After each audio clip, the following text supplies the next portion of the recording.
Adolf Hitler nació el 20 de abril de 1889 en una pequeña aldea llamada Braunau am Inn, en Alta Austria, bajo el Imperio Austrohúngaro. Algo que llama mucho nuestra atención es que en esa misma aldea nacieron otros altos cargos nazis. ¿Casualidad? La personalidad de Hitler se forjó entre la timidez y la austeridad, debido en parte por las palizas que le propinaba su padre desde niño. Hitler fue un niño distante y solitario. Su infancia fue fría y dura, y aunque tenía pocos amigos, si hay que destacar uno, este fue August Kubizek. Cuando Hitler tenía 15 años, tras salir de una ópera de Wagner que versaba sobre el florecimiento y decadencia de un tributo romano, este salió muy inspirado de la representación e inició un acalorado discurso sobre el futuro de Alemania, proclamando que recibiría un mandato divino que la liberaría de su esclavitud. Kubizek atestiguó así cómo se manifestaba aquel joven de 15 años. Hitler se puso frente a mí, agarró mis manos y las apretó con fuerza. Las palabras no salían con facilidad de su boca, como de costumbre, sino que surgían roncas y ásperas. Era como si otro ser hablara desde su cuerpo y lo conmoviera tanto como me conmovía a mí. No era el caso de un orador arrebatado por sus propias palabras. Por el contrario, sentí que él mismo escuchaba atónito y emocionado lo que brotaba de su interior como una fuerza elemental. Kubizek fue testigo de cómo Hitler fue adentrándose en el mundo del ocultismo, leía libros sobre misticismo, mitología germánica, orientalismo e hipnosis.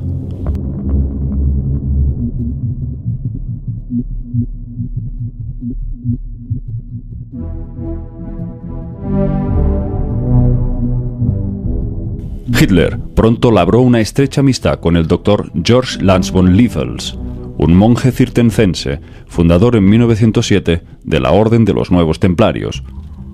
A su vez, este personaje, también conocido como Adolf Lanz, publicaba una revista llamada Ostara, en la que hacía apología del misticismo racial y las teorías antisemitas. Adolf Lanz fomentaba el desmestizaje racial, una filosofía enfermiza que elevaba a la categoría de dioses a la raza aria pura, considerando que ésta era la raza elegida por Dios para erradicar el resto de razas inferiores como la negra, la india o la gitana, a las que llamaban bestias humanas de piel oscura.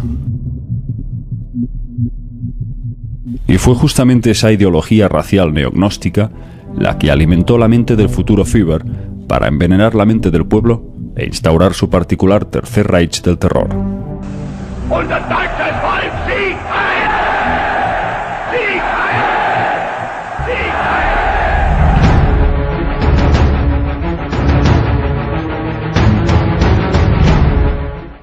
Todo ello, por supuesto, envuelto en un ambiente de rituales mágicos e invocaciones a antiguos dioses arios.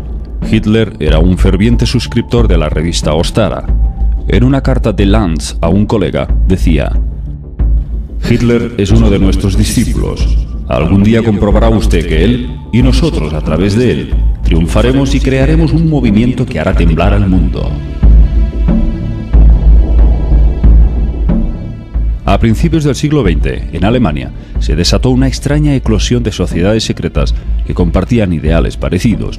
La más conocida fue la Sociedad Thule, surgida en 1917, de la mano del barón Rudolf von Sebottendorf, un consumado iniciado en los rituales esotéricos del Próximo Oriente. También destacaba la Sociedad Brill, también conocida como las Hermanas de Luz.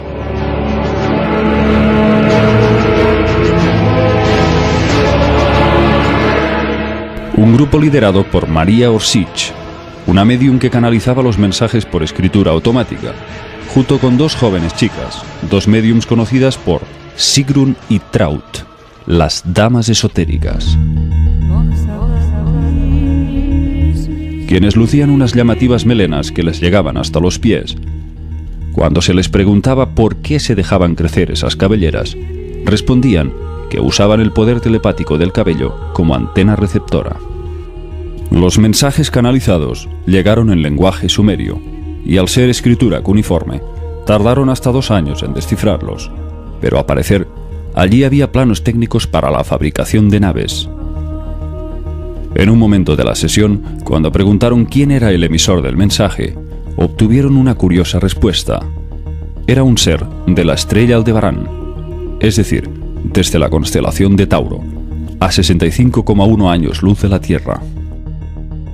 Los nazis destinaron buena parte de su presupuesto militar para la construcción de aquellos planos, para fabricar prototipos dotados de funcionalidades aeronáuticas muy avanzadas.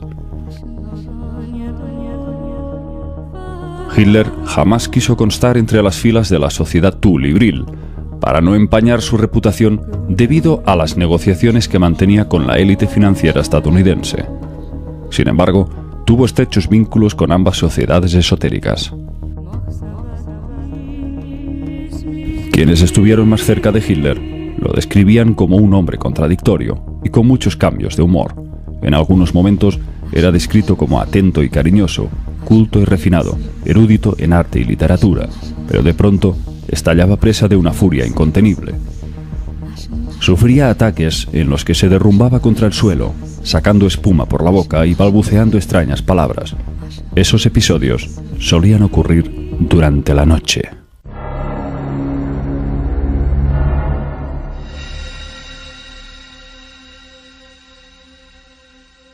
En el libro Habla Hitler, de su confidente Hermann Rösning, leemos: Hitler despierta por la noche, gritando y sufriendo convulsiones. Pide ayuda y parece semiparalizado. Es presa de un pánico que le hace temblar hasta el punto que la propia cama se agita. Emite sonidos confusos e ininteligibles, jadeando como si estuviera al borde de la sofocación.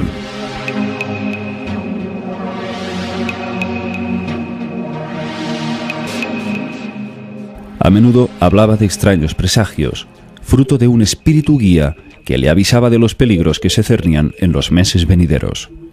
En una ocasión declaró lo siguiente: voy por donde la providencia me dicta, con la seguridad de un sonámbulo.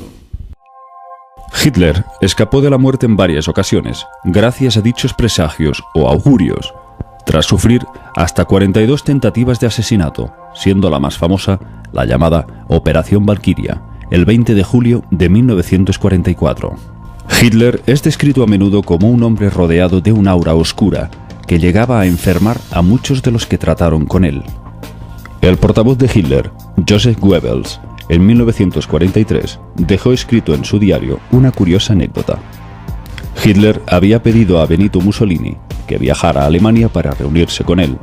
Mussolini intentaba siempre evitar contacto alguno con Hitler, sencillamente porque cada vez que se reunía con él, enfermaba. Experimentaba náuseas, debilidad extrema, vértigos y sudoraciones. Así leemos del diario de Goebbels. Poniendo hasta la última gota de energía nerviosa en el esfuerzo, Hitler logró volver a encaminar a Mussolini. En el curso de esos 4 días, el Duce sufrió un cambio completo. Cuando bajó del tren, al llegar, el Führer pensó que parecía un anciano derrotado. Cuando se marchó, Mussolini estaba de nuevo en buenas condiciones, listo para lo que viniera. Karl Dönitz, comandante de la flota de submarinos nazis, sentía miedo cada vez que trataba de cerca con Hitler, aduciendo que procuraba verle lo menos posible, ya que su poder de sugestión perjudicaba su salud mental. Con miedo a enloquecer, Dönitz declaró: no iba muy a menudo a su cuartel general y lo hacía adrede, ya que tenía la sensación de que preservaría mejor mi capacidad de iniciativa, y también porque tras varios días en el cuartel siempre tenía la sensación de que debía liberarme de su poder de sugestión. Sin duda, yo tenía más suerte que su Estado Mayor, constantemente expuesto a su poder y personalidad. El propio Hitler vivía aterrorizado ante las fuerzas que le controlaban. En una ocasión, dijo haber visto al hombre del futuro, declarando: yo he visto al hombre nuevo, es intrépido y cruel, he sentido miedo delante de él.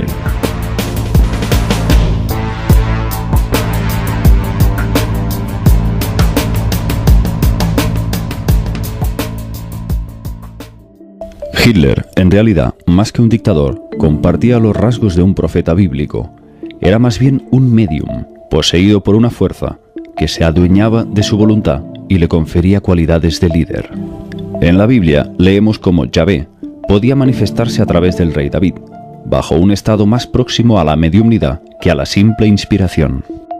En Samuel 23, 1-3 leemos: El Espíritu de Yahvé ha hablado por medio de mí, y su palabra ha estado en mi lengua. El Dios de Israel ha dicho: me ha hablado la roca de Israel, el que gobierna a los hombres con justicia, el que gobierna con el temor de Dios. Lo mismo le sucedió a Hitler. Por eso consiguió, como decían las crónicas de la época, hipnotizar a toda una nación.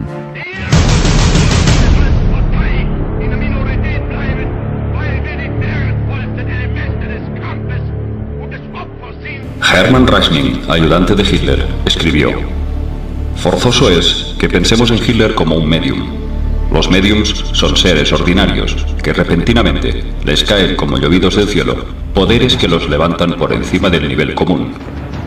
Se trata de visitantes venidos de otro plano. El medium está poseído. Es así indiscutiblemente como ciertas fuerzas penetran a Hitler, fuerzas demoníacas, cuyo personaje llamado Hitler no es más que la envoltura momentánea. Cuando uno entra en contacto con él, ve la unión de un desorden enfermizo y de una turbia potencia.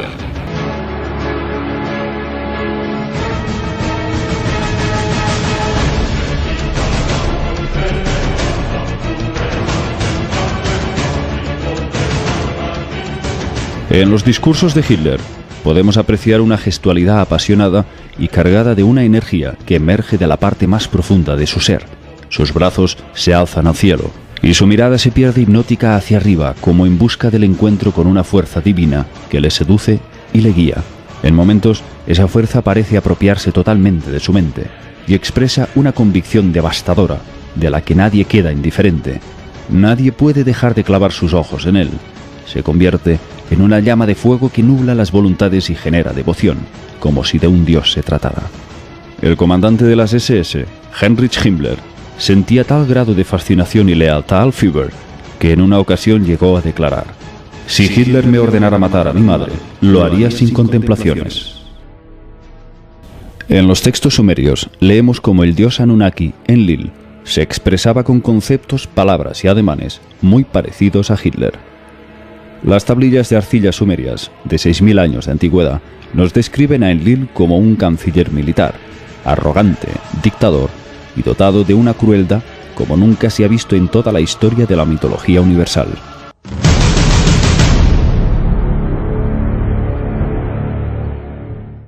Enlil era un ser que odiaba al hombre e intentó exterminarle en más de una ocasión.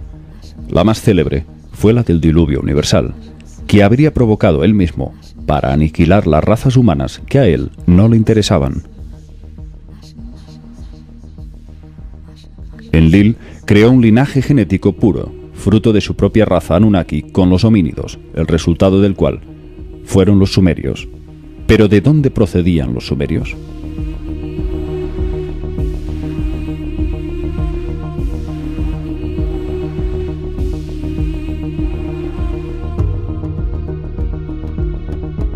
Según estudios actuales, se ha llegado a la conclusión de que compartían una rama común con los judíos.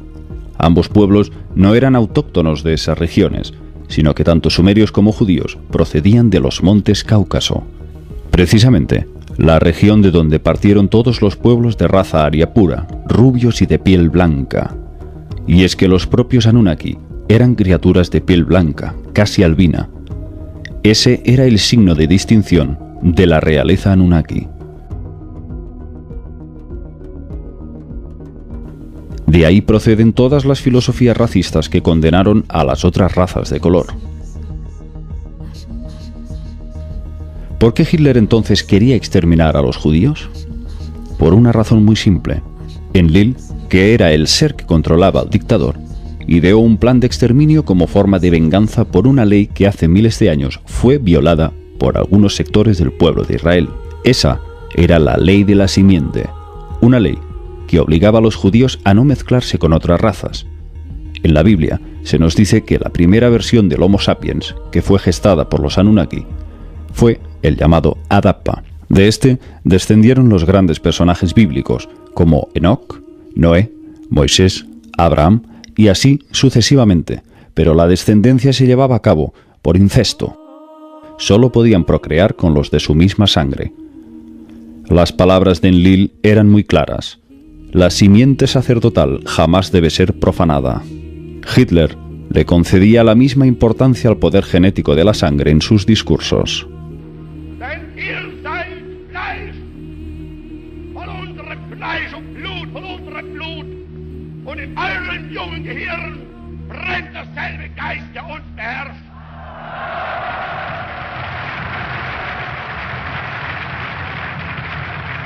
Es como si Enlil hablara a través de él.